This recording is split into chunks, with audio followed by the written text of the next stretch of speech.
Nous portons tous un masque. Nous portons un masque pour nous cacher des autres, parce que nous avons peur d'être rejetés. Mais aujourd'hui, je vous propose de l'enlever. Ce sera mieux. Bienvenue dans cette aventure pour devenir soi.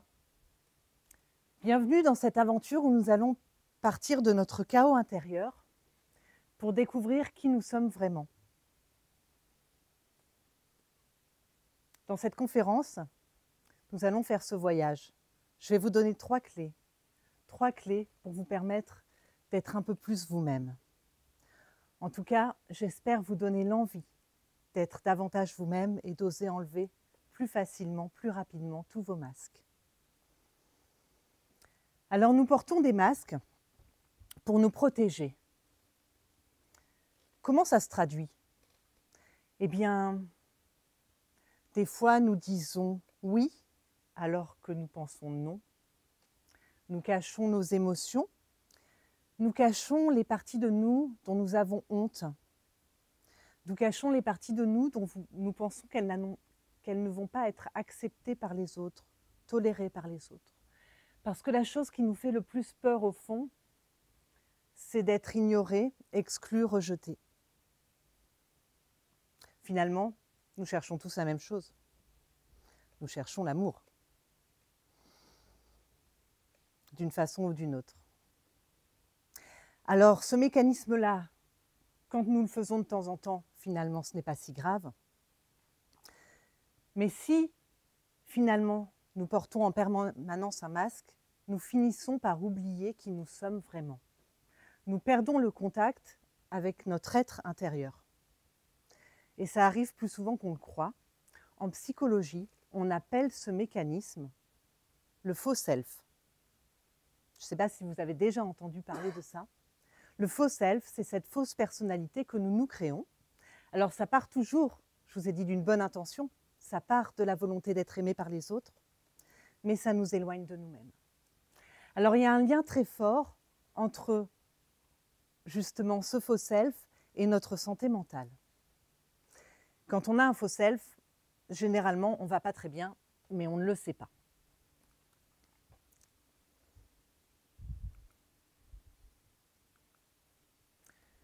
Quand on a un faux self, on a un niveau de dépression beaucoup plus élevé que dans la population générale, 40%. On a aussi un niveau d'anxiété extrêmement élevé, anxiété sociale, c'est-à-dire cette peur du regard des autres, cette peur du jugement des autres. Il y a des gens qui sortent plus de chez eux parce qu'ils ont peur d'être observés dans la rue et d'être jugés. Anxiété sociale chez 45% des personnes concernées par le faux self. Et, alors ça c'est quand même le comble, on se sent très seul quand on a un faux self. C'est quand même le comble.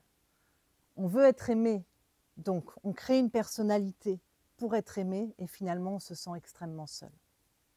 60% des personnes concernées par le faux self se sentent seules. Et pour finir, quand on a un faux self, on a un grand risque de burn-out quand on travaille.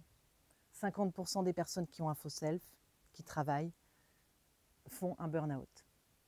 Ça n'est pas étonnant, puisque nous ne sommes pas connectés à nos émotions quand nous avons un faux self, donc nous sommes éloignés de nous-mêmes, donc nous ne savons pas mettre de limites, nous ne sommes pas connectés à notre corps, à nos émotions, donc l'épuisement peut arriver beaucoup plus facilement.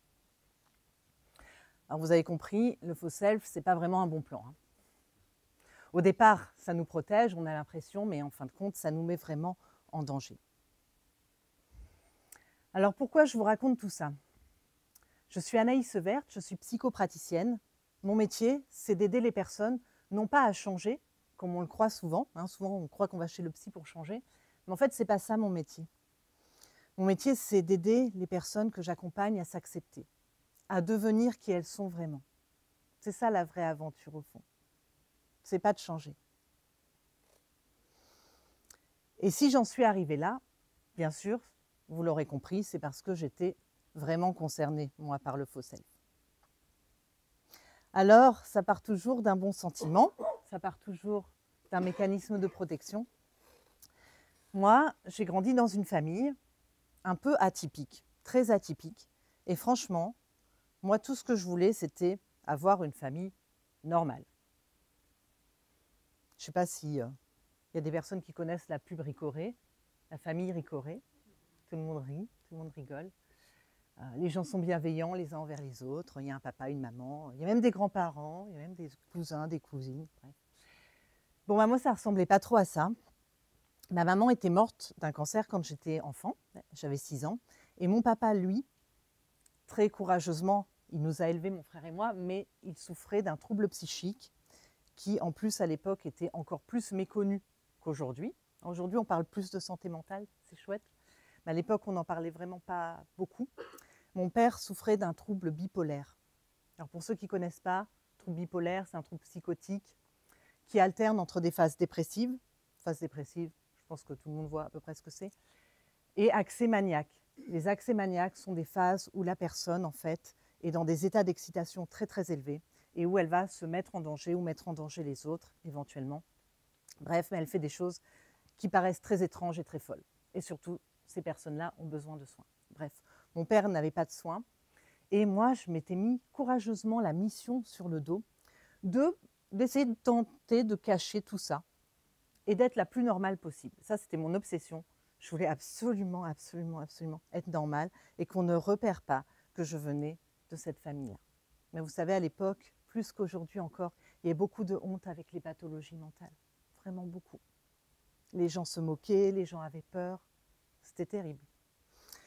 Donc, bref, tout ça pour dire que moi, en faux self, je peux vous dire, j'étais une experte. Donc, j'étais hyper adaptée, bonne à l'école. Voilà, j'ai fait mes études, j'ai tout géré bien comme il fallait. Sauf que ce qui devait arriver arriva. Parce qu'il faut savoir que quand on a un faux self, comme on l'a vu, généralement, on n'est pas en très bonne santé mentale. Et il y a un moment donné où il y a un basculement qui se fait. Alors moi, c'était à 25 ans. Ça peut être à 30, 40, 50, quand vous voulez. Le plus tôt, c'est le mieux. Je vous le dis quand même, le plus tôt, c'est le mieux.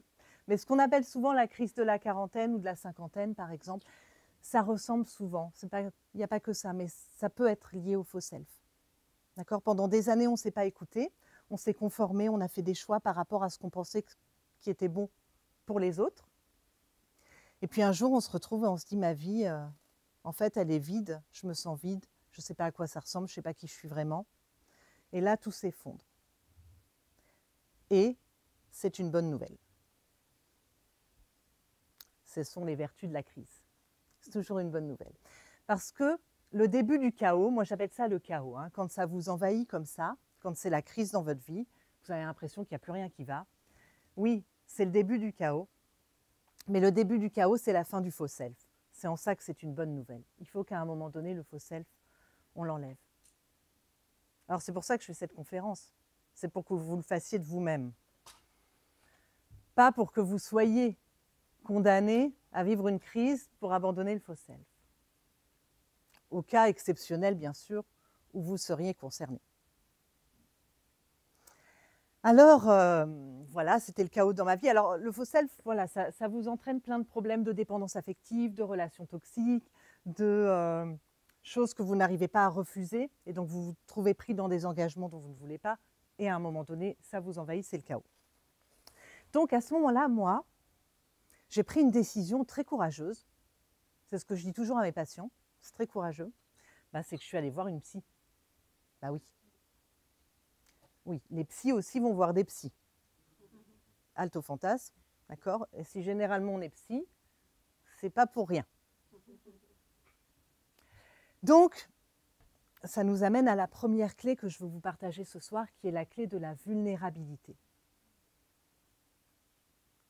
On y était déjà. Merci, merci. La clé de la vulnérabilité, alors là, j'ai fait quelque chose d'exceptionnel. Enfin, c'était exceptionnel pour moi. Hein. Donc, j'avais toujours le masque. Hein. Et je l'ai troqué, courageusement, contre ça. J'ai troqué mon masque contre une boîte de mouchoirs. Alors, plusieurs, pour tout vous dire. Plusieurs boîtes. Mais oui. Parce que c'est quoi la vulnérabilité? Alors la vulnérabilité, ça c'est pareil, c'est pas très bien compris. On croit souvent qu'être vulnérable, c'est être faible. Ça n'a rien à voir. Être vulnérable, c'est pas du tout être faible, ça demande beaucoup de courage. Être vulnérable, c'est quoi? C'est être authentique, c'est tout. On est vulnérable quand on se laisse traverser par nos émotions, par ce qu'on ressent. On est vulnérable quand on est qui on est vraiment. Ça, c'est la vulnérabilité. Ça n'a rien à voir avec la faiblesse. Ça n'a rien à voir avec ça. Ça demande beaucoup de courage. Donc, courageusement, je suis devenue vulnérable. Vous avez vu? Donc, ça veut dire quoi? Ça veut dire avoir accès à ses émotions. Moi, je croyais que les émotions, c'était un monstre, en fait. J'avais tout mis ensemble, la pathologie, les émotions, tout ça. Rien de tel que le cerveau, le rationnel. Bon, mais ça ne marche pas. Donc, les émotions ne sont pas des monstres, en fait. Au contraire, elles ne nous veulent pas du mal, bizarrement. Ce sont comme des guides, nos émotions. Nos émotions nous parlent de nos besoins. Elles nous parlent de ce que nous devons repérer, éviter, choisir. C'est ça les émotions, en fait. Waouh! Faire la paix avec ses émotions, c'est une des plus grandes forces qui soit. Aujourd'hui, on parle beaucoup d'intelligence émotionnelle, y compris dans l'entreprise. C'est bien, c'est super, parce qu'effectivement, les émotions sont des guides. Et tant qu'on est clivé, et tant qu'on est en lutte contre nos émotions, on va mal. Donc, accueil des émotions. Les émotions, elles sont dans le corps. Ça veut dire aussi faire la paix avec son corps. C'est tout ça, l'accueil de la vulnérabilité. Et la bonne nouvelle, c'est que la vulnérabilité et nos émotions nous donnent beaucoup de force. Puisque désormais, j'ai une boussole. Je sais où aller. J'ai peur, il y a peut-être du danger. Je suis en colère, tiens, peut-être que je ne me sens pas respectée. Tiens, ça me met en joie. C'est peut-être là que je dois aller. C'est ça les émotions, tout simplement. Donc des alliés. Donc, se laisser traverser. Alors, quand même, ce qu'il faut préciser, c'est que plus on a eu un faux self, plus on a enterré ses émotions bien profondément, et plus il faut de boîtes de mouchoirs. C'est un peu proportionnel. D'accord? Donc, plus on laisse tomber le masque rapidement, moins il y a de mouchoirs. Vous voyez un peu le deal. Donc, effectivement, ça peut prendre un petit peu de temps, mais donc il y a toutes ces émotions à se laisser traverser et donc à évacuer. Alors, quand on a fait ce premier pas de la vulnérabilité, il y a une deuxième clé très importante que moi j'ai découvert beaucoup plus tard, en fait. C'est la clé du détachement. Alors vous allez dire, celle-là, c'est bizarre, elle nous parle d'être à fond dans les émotions, maintenant le détachement, oui. Alors c'est par étapes, bien sûr. On ne peut pas faire d'abord le détachement et après les émotions. La vulnérabilité, ça ne marche pas. Mais souvent, on aimerait bien. On se dit, bon, la vulnérabilité, ce n'est pas très sexy. Je veux directement aller au détachement. Moi, je suis zen en toutes circonstances. Il n'y a pas de problème. Ça ne marche pas. Autant vous le dire. D'abord la vulnérabilité et après le détachement. Alors, le détachement, qu'est-ce que c'est? Le détachement, pour moi, ça a été la découverte qu'on n'est pas obligé de souffrir. Alors, c'est peut-être un scoop hein, pour vous, je ne sais pas. On n'est pas obligé de souffrir, en fait, quand on est dans un corps humain. Ouais, on n'est pas obligé. Donc, certes, on a des douleurs, mais la douleur n'est pas la souffrance. La douleur, c'est quand on a mal. D'accord? Si on vous tape, vous allez avoir mal. Aïe, ok, ça, c'est la douleur. La souffrance, c'est tout ce que nous créons en plus et qui n'est pas obligatoire. La souffrance n'est pas obligatoire, elle est optionnelle. C'est l'histoire que je me raconte. Il n'aurait pas dû me taper, c'est injuste ce qui m'arrive, etc., etc. Moi, j'avais fait tout un chemin pour évacuer mes émotions, mais il y avait une partie de moi qui était coincée à un endroit où je croyais que ce qui m'était arrivé, c'était injuste. Vous allez me dire, ah bah oui, mais c'était injuste quand même. Ben, je ne sais pas. Ça, c'est une interprétation de la réalité. Ce qui nous fait souffrir, finalement, ce n'est pas la réalité. Ce sont nos pensées sur cette réalité. Je vais vous donner un exemple concret, parce que c'est assez subtil, mais c'est extrêmement puissant. Si on a compris ça, on peut grandir, mais d'un coup, en fait, dans sa vie. Alors pour ça, je vais vous partager un outil que j'utilise avec mes patients, que j'utilise pour moi. C'est un outil magique. C'est juste 3 boîtes. Quand nous vivons une expérience souffrante, quand nous sommes en souffrance, quand il y a quelque chose qu'on n'arrive pas à digérer, on peut utiliser cet outil-là. Ça consiste à mettre dans des boîtes, alors vous pouvez le faire par écrit, c'est mieux par écrit que juste dans sa tête, les faits, les ressentis, les pensées. Les faits, c'est ce qui m'est arrivé. Alors je vais prendre un exemple d'une personne que j'ai accompagnée, appelons-la Brigitte. Brigitte est une femme d'une 60aine d'années qui vient me voir à mon cabinet. Elle a une 60aine d'années, elle est en retraite, elle vit seule, elle a son petit train-train tranquille, elle vit plutôt bien, mais pourtant, elle n'est pas heureuse. D'ailleurs, comme beaucoup d'entre nous, des fois on dit « j'ai tout pour être heureux, mais je ne suis pas heureux ». Bon. Elle n'est pas heureuse parce que, alors ça se passe au niveau de ses pensées, elle se raconte qu'elle aurait dû quitter son mari plus tôt. Ah oui, elle n'avait pas tiré le bon numéro. Donc, en fait, cette femme, elle a été victime de violences conjugales pendant des années. Et il y a 15 ans, elle a quitté son mari, après avoir eu des enfants avec lui, etc. Donc, ça fait 15 ans qu'elle n'est plus avec lui, qu'elle n'a plus de nouvelles. Donc, cette histoire est terminée. Dans les faits, cette histoire est terminée. Elle a eu beaucoup de peine, beaucoup de colère, etc. Et elle les a toujours, ces ressentis-là, parce que, vous voyez une petite flèche entre les pensées et les ressentis, parce qu'elle continue à se raconter des choses terribles.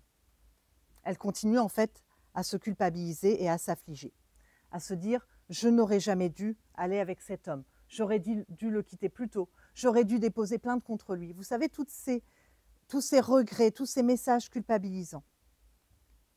Aucun message d'amour de soi, aucun message d'autocompassion. Donc bien sûr, c'est ça qu'on a travaillé ensemble, d'accord ? Là où je veux en venir, c'est que ce qui faisait souffrir Brigitte, est-ce que c'était son histoire? Non. Bien sûr qu'elle a vécu des choses difficiles dans son histoire, mais aujourd'hui, cette histoire est passée, mais elle se la fait revivre. Elle se fait une nouvelle saison. C'est terminé, mais non, elle la remet, elle la repasse en boucle. C'est ça qui est terrible. Et c'est en ça qu'on dit qu'on est souvent notre pire ennemi. C'est nous-mêmes qui nous faisons souffrir de choses qui peut-être ne dépendaient pas de nous, mais aujourd'hui, nos pensées dépendent de nous. Nous avons le pouvoir sur nos pensées. Alors au départ, on n'a pas l'impression, hein. C'est tout un travail, mais en tout cas, c'est possible. Essayez la prochaine fois que vous vivez quelque chose de difficile, quels sont les faits, quels sont mes ressentis et quelles sont mes pensées. Et qu'est-ce qui me fait souffrir dans tout ça? Et vous verrez que bien souvent, ce sont les pensées. Et la bonne nouvelle, c'est que les pensées, ça peut se transformer. On peut commencer à se raconter une autre histoire. C'est ce qu'on a fait avec Brigitte, avec cette femme. On a fait tout un travail pour qu'elle commence à se raconter autre chose. Non pas sur les faits, mais sur elle aujourd'hui. En disant bah, « j'ai été courageuse, aujourd'hui je peux être heureuse, j'ai le droit au bonheur ». Enfin voilà, elle a construit une nouvelle histoire aujourd'hui pour elle. Et ça, on peut tous le faire. Alors arrive la dernière clé, la clé de la résilience. Alors la résilience, c'est un petit peu la cerise sur le gâteau finalement. Une fois qu'on a fait ce travail, alors ce n'est pas une fois pour toutes, hein, il faut souvent le refaire ce travail-là. Okay, là, je simplifie un petit peu, bien sûr. La clé de la résilience, une fois qu'on a fait le travail des pensées, transformer nos pensées, se raconter une nouvelle histoire, une histoire plus heureuse, eh bien, vous allez voir que ça dégage beaucoup de temps, d'énergie, de joie. C'est ça la résilience en fait. C'est quelle histoire aujourd'hui je me raconte et donc, qu'est-ce que je décide de faire de ma vie? J'aime beaucoup ce proverbe maori, « Tourne-toi vers le soleil et l'ombre sera derrière toi ». Oui, si je commence à regarder le soleil, je ne suis plus le nez dans l'ombre. Okay, si je commence à me raconter une nouvelle histoire plus positive, ben en fait, je ne pense plus à tout ça, c'est terminé, je suis au présent. Donc ça, c'est le premier niveau de résilience. D'accord ? Alors, qu'est-ce que ça veut dire concrètement se tourner vers sa lumière? Ben, je ne sais pas, ça dépend de vous. Je ne sais pas ce que c'est, quelle est votre joie. Et ça, je remarque souvent, chez les personnes que j'accompagne, c'est souvent une difficulté. Parce qu'on a tellement été identifiés à nos souffrances que c'est souvent difficile de les lâcher. On est un peu des addicts à la souffrance. C'est horrible hein, de dire ça, mais la souffrance, c'est comme une drogue. Ça fait des sensations fortes. Donc, on a des fois difficulté à lâcher ça. Et si on lâche ça, c'est le vide. De quoi je vais remplir ma vie? De quoi je vais remplir ma vie? Donc c'est important de réfléchir à ça. Ne lâchez pas vos souffrances trop vite. Qu'est-ce que vous allez mettre à la place? Non, mais vous rigolez, mais moi je suis sérieuse. Vraiment. Je peux vous dire que c'est une des choses les plus difficiles. Qu'est-ce qui vous fait vibrer? Qu'est-ce qui vous met en joie? Qu'est-ce que vous allez créer? Quel feu vous allez allumer? Je ne sais pas ce que vous ferez, mais c'est ça en fait la résilience. Si vous avez lâché les souffrances, de quoi est faite votre vie? Ça n'est pas si simple. Si vous n'avez pas toutes les réponses maintenant, réfléchissez-y au plus vite. Parce que l'urgence de la vie, elle est là en fait. Elle est dans toute la beauté de notre vie et dans tout ce qu'on peut créer. Elle n'est pas dans les souffrances du passé. Le deuxième niveau de résilience, stade 2, c'est comprendre que finalement, rien n'arrive contre nous. Alors je sais que ça c'est un petit peu difficile parce que je ne sais pas ce que vous vivez vous. Moi j'ai vécu des grands obstacles dans ma vie, je vous en ai raconté un petit bout, j'en ai vécu d'autres. Mais tout ce que je sais, c'est qu'à chaque fois que j'ai eu un méga obstacle, bon sur le moment j'étais en PLS bien sûr, j'étais au bout de ma vie, comme tout le monde, bien sûr, vulnérabilité, détachement. Et puis, à un moment donné, j'ai vu le cadeau. Nos plus grands chaos sont aussi nos plus grands cadeaux, si nous savons les accueillir. Même si nous ne le voyons pas, même si c'est très déguisé, il y a un cadeau au bout.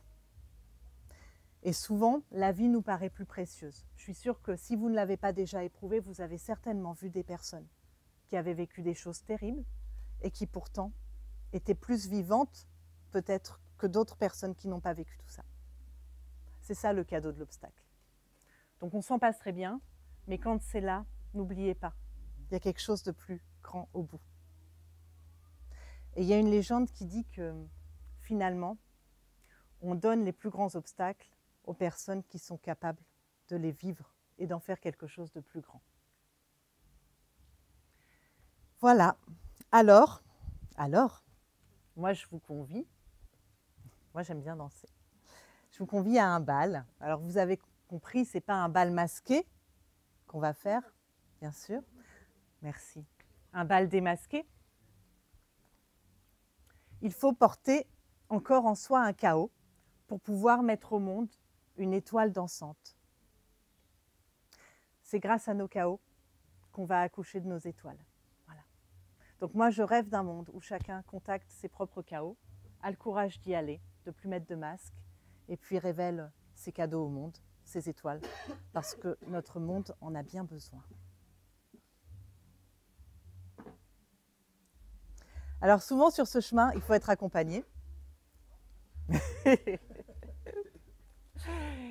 Donc, si vous avez l'élan, si ce message a résonné pour vous, si vous avez l'élan de faire ce travail, de faire ce chemin initiatique du chaos à votre lumière, eh ben, sachez que je fais un stage cet été, un stage de 3 jours, pour vous accompagner dans ce chemin d'être vous-même. N'oubliez pas, il ne s'agit jamais de changer, en fait. Il s'agit juste d'accepter et de s'accepter pour révéler sa lumière. Je vous remercie beaucoup de m'avoir écouté.